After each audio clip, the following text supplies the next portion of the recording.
absolutely. And almost, I think, more genuine sexual attraction than I've seen on Love Island for quite a while.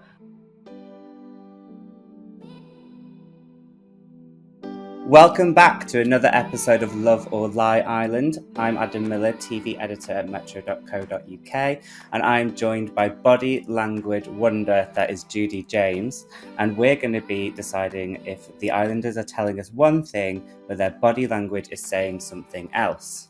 Now, week 2, and it has been another massive week in Love Island. I'm really enjoying this series. I think it's kind of got everything we need. It's got the characters, it's got a bit of romance. You might disagree with me there on the romance, but it really feels like a really great introduction to this year's Love Island. What do you think, Jude?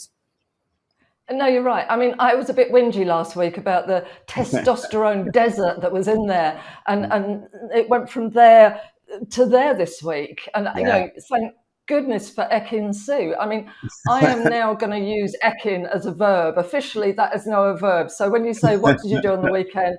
I was out Ekin, and what that means is I brought 4 guys back with me. I think she must have been in one of those boxes with break glass in an emergency on Love Island, and they've cracked her open a bit early. But thank goodness for that, and for the alpha men that I kind of did cosmic ordering for last week, and they came, and it's just gone from a quiet series into something else this week. It really just took off. It does feel like you manifested that alpha male, and Ekin-Su is just, we haven't had a character like that in Love Island for years. Since Maura. I mean, Maura, I think she and Maura came out the same box, actually. It's by the way, it's a very risky role to take, because you go around doing this industrial strength flirting.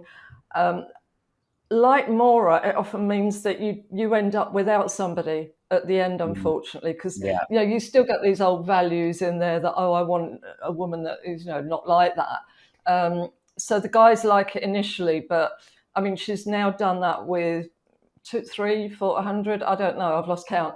And unfortunately, it kind of dilutes her kind of availability as far as the guys are concerned a little bit. They can see now by what she's doing to David that she's got the power to crush them. And I don't think they will want that, actually. I mean, we will get to Ekin-Su later, but it really has been quite a wild ride, thanks to Ekin-Su, which I'm very happy about. But first, we're going to take a look at Gemma and Luca and Jacques now, this new love triangle that's been presented to us this week. Let's take a look. No, they winded me. Well, you're going into my stomach. What? No. You're not a straightforward person. No. And you don't suit a straightforward girl. I feel like we need to move from this spot. Why? Now, naive me, I actually thought that Jacques and Gemma were respectfully platonic for a while, and then last night happened. Just looking at those 2 clips now, what do you make of Gemma and Jacques and the Luca triangle? Number one, knowing that I'm a suspicious person, I think that she knew he was going in there. You know, I think that suddenly turned into X on the beach. They didn't look shocked enough, I don't think, and they keep giving one another quite knowing smiles at the moment as well. And presumably we all know now who Gemma's dad is. I mean, he obviously knew, so... Yeah, I mean, it'd be amazing if he hasn't got that bombshell yet, isn't it? I hope they're not going to wait until, you know, when the parents sometimes come in towards, I hope we're not going to have to go, oh, wow, I didn't know that when, if he walks in. I don't think their acting's up to that. No. I'm really interested because it wasn't the Gemma show as much this week, but I like the glimpses that we're seeing of her and Luca and Jacques as well.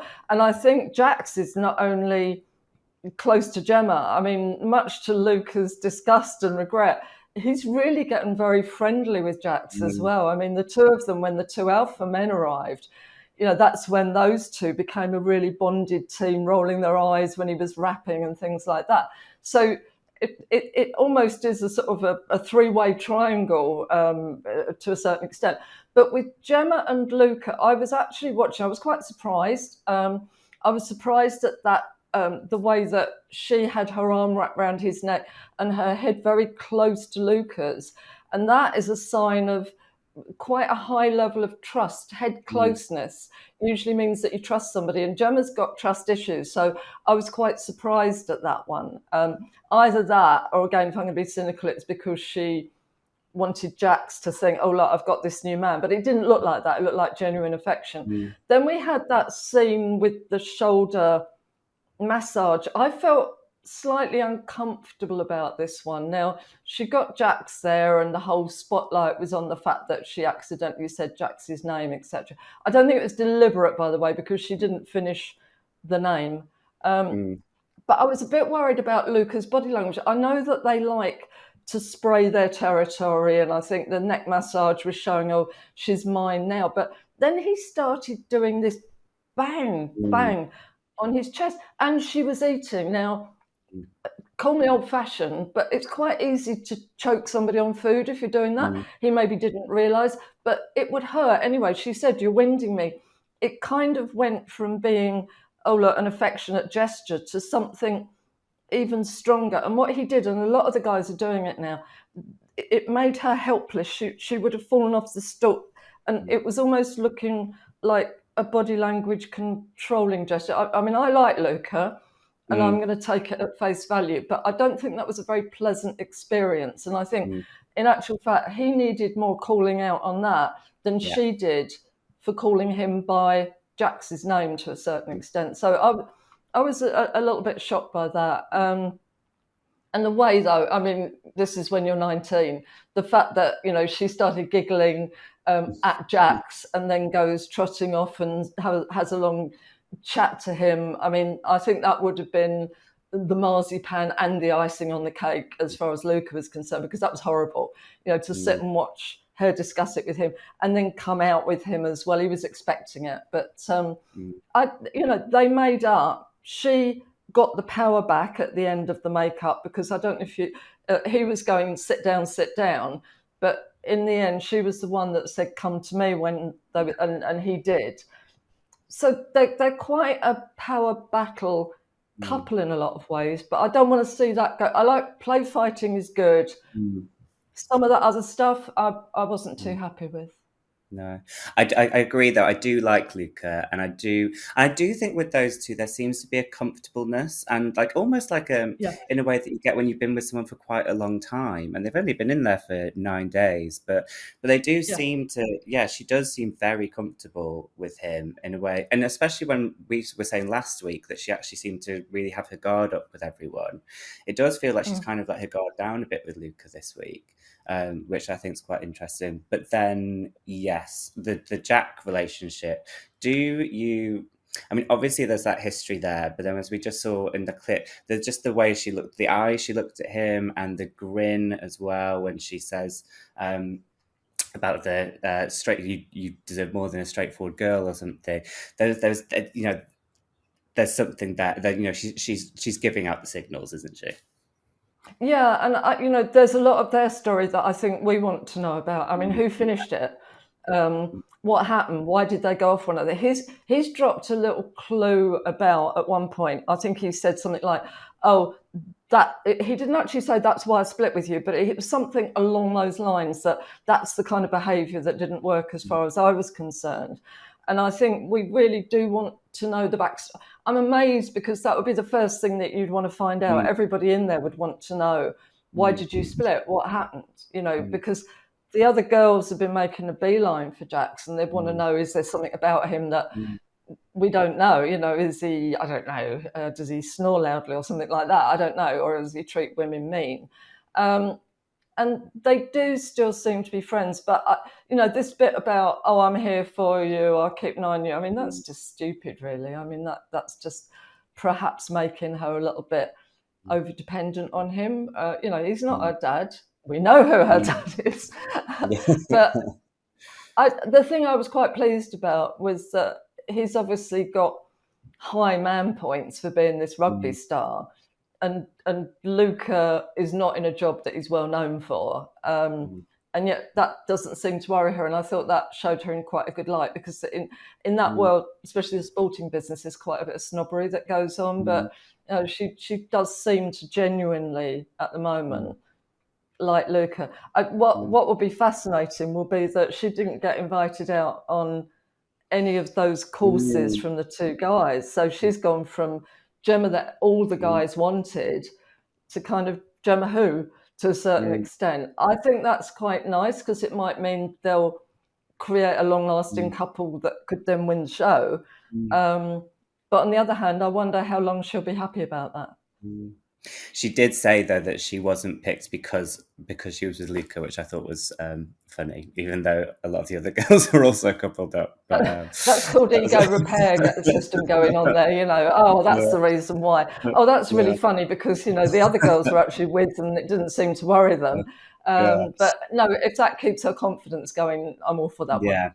No, I am rooting for Luca and Gemma. I think they're a good fit, and I think it's been a good week for Gemma. I do think we have seen her come out of herself a bit more, which has been fun. Next, another couple, say couple quite loosely, Indiyah and Ikenna. Again, I want to see more from them still, but this was a big moment this week. Keeping your secrets close. I can tell you're trying to fight it. But I want you to actually mean it. You show it, but like, I don't want you to like do anything you don't mean. What did you make of the kiss? I you know, the phrase "getting blood out of a stone" would apply to this one. I mean, it was so much of an effort for Indiyah. I mean, Indiyah she's lovely, and you know, she's clever. Why does she keep hitting her head against this particular brick wall? Because I think there's only so long when the guy's being monosyllabic, when he keeps saying, yeah, but I'm chilled. I mean, I would understand, Adam, that a guy might think in there, I don't want to race into this, you know, I want to make sure that we know one another before. And, you know, that could be admirable, but you don't have to do it with body language that is making you look bored. I mean, he was talking to her, he got his hand resting on his knuckles. He kept doing this gesture where he kept weirdly wiping his eye. I don't know if you noticed while he was talking. Now that, in body language terms, is usually recognised as being a form of self-attack. It's a bit like somebody biting their nails. And what that means is it usually means when somebody's feeling frustrated or angry about somebody else, they turn the attack on themselves. It's like people sometimes pull their eyelashes out, pull their hair out. That wiping of the eye, it looked as though he really didn't want to be asked these questions, but he was trying to come out with a bit of a story to string her along. I mean, he's not like that otherwise. You know, the one thing about him now, there have been moments when he's been more fun, he's been loud, when he's got a text, etc. So this sudden ennui that comes over him, you know, when he sits next to her, it's just not flattering. And that kiss, well, she had to clamp his head in both hands to kiss him, and she was holding the head there. I mean, it was done gently, but I mean, you shouldn't be holding the head in place. And it was quite noisy and whatever, but it was one of those, it was a lightning kiss in a way, because when it was finished, it was over. There was no lingering, oh, let's do that again. I think she might have kissed him again. And it just, for me, I would just say that's dry, and I think it's a shame. And I know she likes to be careful. She mentioned about men mean red flags, etc. But I think the way that he's treating her, it looks, and there may be other scenes we're not seeing, but it looks as though he's not bothered, really, unfortunately for her. It does feel like that, and it is a shame, though. I feel like we haven't seen more, but you know, if we're not seeing it in that moment, I can't imagine there was any moments that we've missed where he's giving any other signals. Last night, though, we saw she went on her date with Remy. Remy he definitely had his eye on Indiyah. He was like, that's who I want to pursue.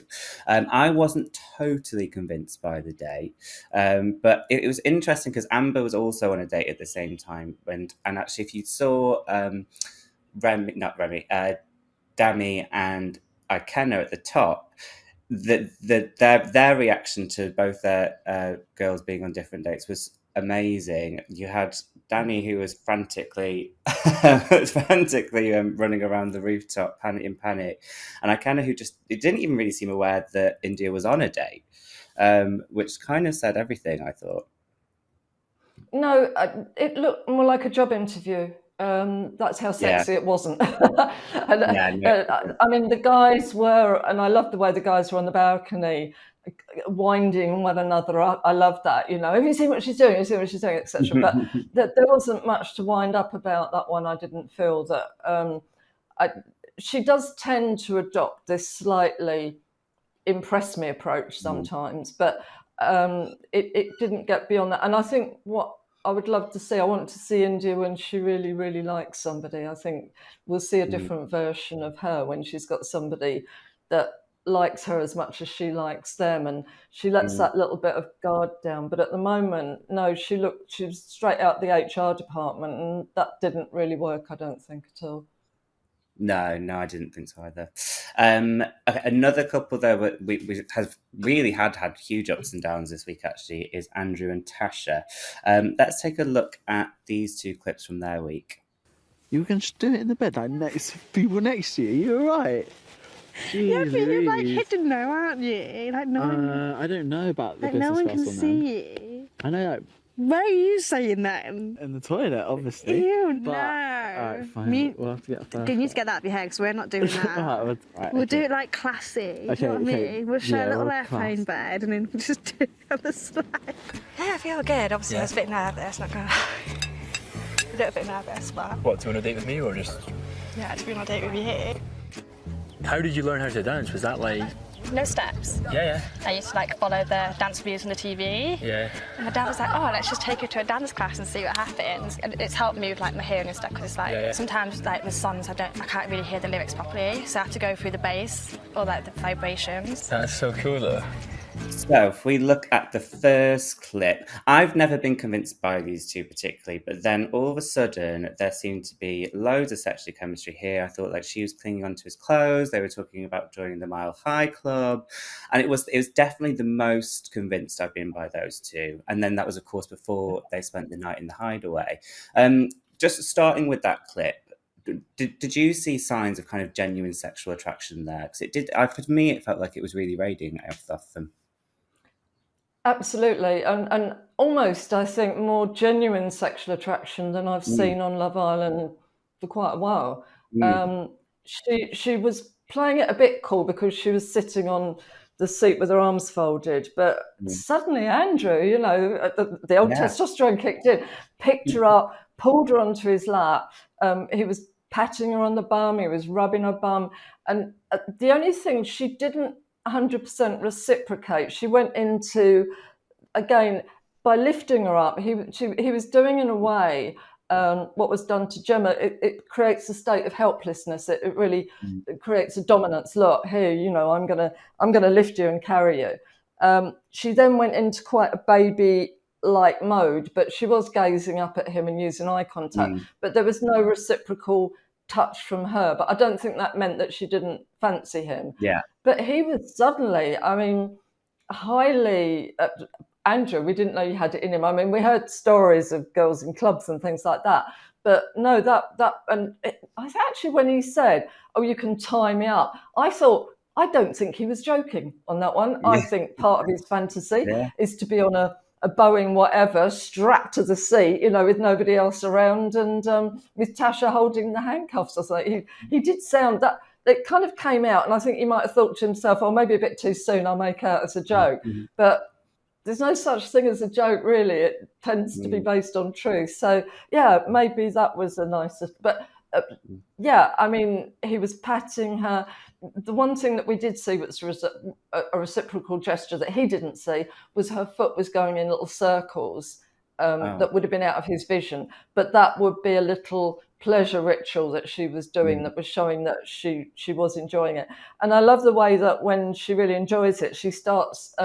elongating her words, and I think she said, "Oh, I like the sexy Andrew," and the word Andrew went Andrew. I mean, it went on for ages. So that was it's almost like a cat purring to a certain extent.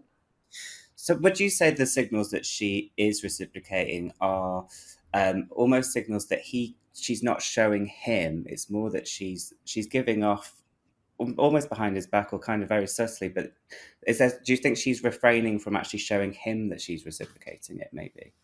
Well, that's the interesting thing about Tasha, because we've seen her with other guys, and I mean, she's actually very flirty. I mean, and not that tethered down either, I mean, when other guys have come in, she's also been there going, "Oh yeah, and I am," the but word comes out, "I am with Andrew," but will often come out. Yeah. And she will do some really quite old school flirting, but I think perhaps the fact that she's toning it down a bit with him means that she might genuinely quite like him. We did see them afterwards, didn't they, when they had their night together, and she literally was on top of him laying there. So she doesn't mind showing it to a certain extent, but maybe not with the others around quite so much. And I suppose she is kind of playing it cool in a way, which doesn't sound like Tasha, but I think that might show that she's becoming emotionally involved a bit as well. And then we did see her on the date with Jay, and I do, as much as I am rooting for her and Andrew, but she did seem almost like he took her breath away, and there was this, she was almost quite flustered. I don't know if that, there's lust and love though, and and this kind of, it depends which one she'll go for, I guess. But what did you make of her date with Jay? Jay is giving all the signs of being incredibly strategic in there. And I mean, do you remember that he was saying something about, "Oh no, don't go for," I think it was Amber or somebody, "only go if you know that you're going to get them, because otherwise," it was very, very strategic thinking. He keeps saying, "Oh, I like personalities, not looks," but then he'll say, "Oh, you look amazing, blah, blah, blah." But and why should he not be strategic? And I quite enjoy that. I like somebody that is taking it several layers further, which is good. And I think with Jay as well, I think Jay's maybe a little bit more into this is like boy power going on. I think at the moment, all of those guys in there are involved in a male fight for status and superiority. And in a way, although they're still chatting up the girls, I think a lot of that is related to that I can have your... It sounds very unpleasant, but I think a lot of the girls are being used to broker power in there to a certain extent, which sounds unpleasant, but there you go. It's a sign of a good male old-fashioned group and the fights that are going on in there. And I do think that Tasha might actually be seen as good currency. I don't think there's much between them, but strategically, he might pick her. And I don't think who he's going to pick is going to be based on who he fancies the most or who he likes the most. I think he's thinking more logically than that. But no, I didn't actually see much going on there. I think she's being reasonably disloyal given the fact that she's got more history with Andrew than any other girl has in there with a partner. And she was sitting there going, "Oh, well, we haven't known one another very long," and everything. You're thinking, did we not see what we saw last night? That looked like quite a bit of strong bonding. But she might back out, but I think he might be interested for reasons other than genuine ones. Yeah, no, I totally agree. And he seems to be quite open about that. He's got a strategy and he's game playing, which I actually quite appreciate on a show like this, to be honest, because that is the nature absolutely. Because if not, they're going to get chucked out. I mean, it's knife edge for the guys in there at the moment. If somebody doesn't get picked, I mean, Jacques said, didn't he? "Oh, there's me going home this week." It wasn't, "Oh, look, somebody's after my woman." It means that's my plane ticket has now been booked to go home. Why should they not? I mean, I honestly don't see that any of these guys would have any problem whatsoever pulling people outside the villa. I don't think they've got to go to some villa miles away just to be attractive to the opposite sex, and the same with the women. So no, it's an endurance race and they want the fame and everything. So why not why not? I mean, good for them. Yeah. Right, well, finally, like we were saying before, it is basically Ekin-Su's world, and we all just live in it. And it's been quite the week with Ekin-Su. Let's take a look at these 2 moments from her this week.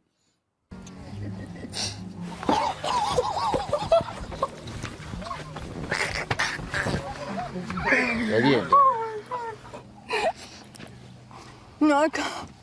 Played it before. One girl makes her move.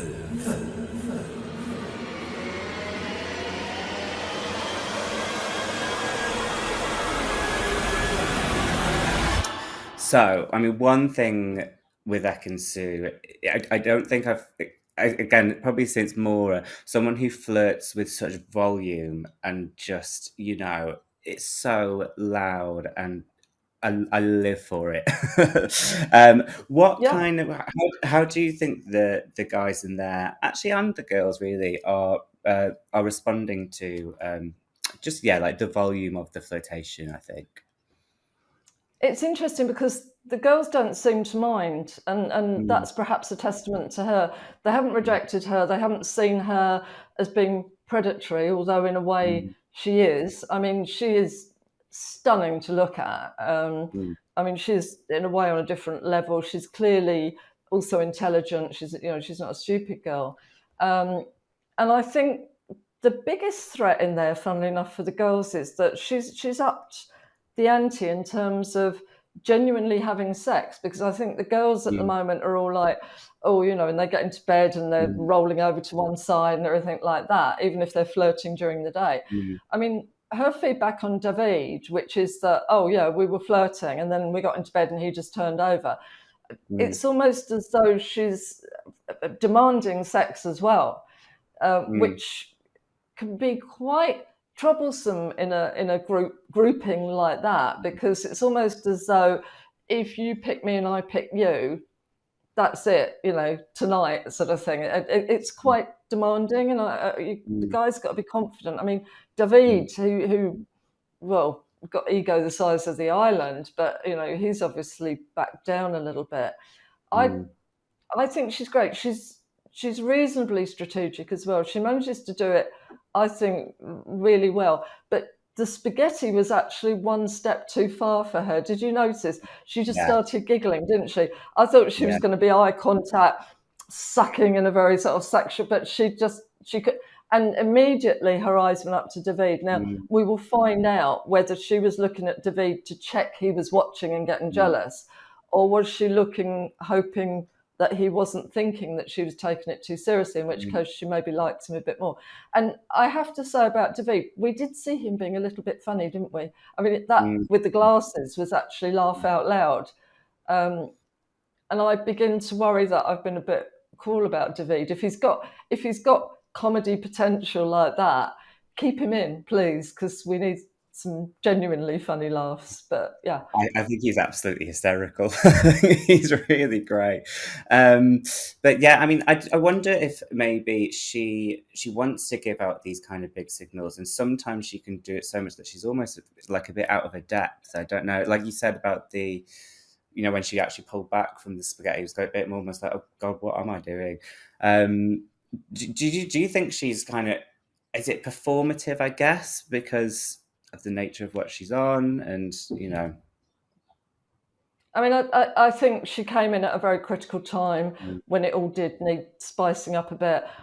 I almost imagine them, offset on Love Island, a bit like footballers that they're going to bring on at half time because they're 4-0 down or something, and they're picking the right one to send on, and the coach is yelling in their ear. I could almost imagine them saying to Ekin-Su, go in there, be flirty, be sexy, flirt with all the men, really, really go for it. I think there's another side to her. I think, once her job in there is done and she's up the viewing figures and got us all interested in it, we might see a slightly more serious side to her. I mean, Mora, I loved the way that she wasn't one-dimensional.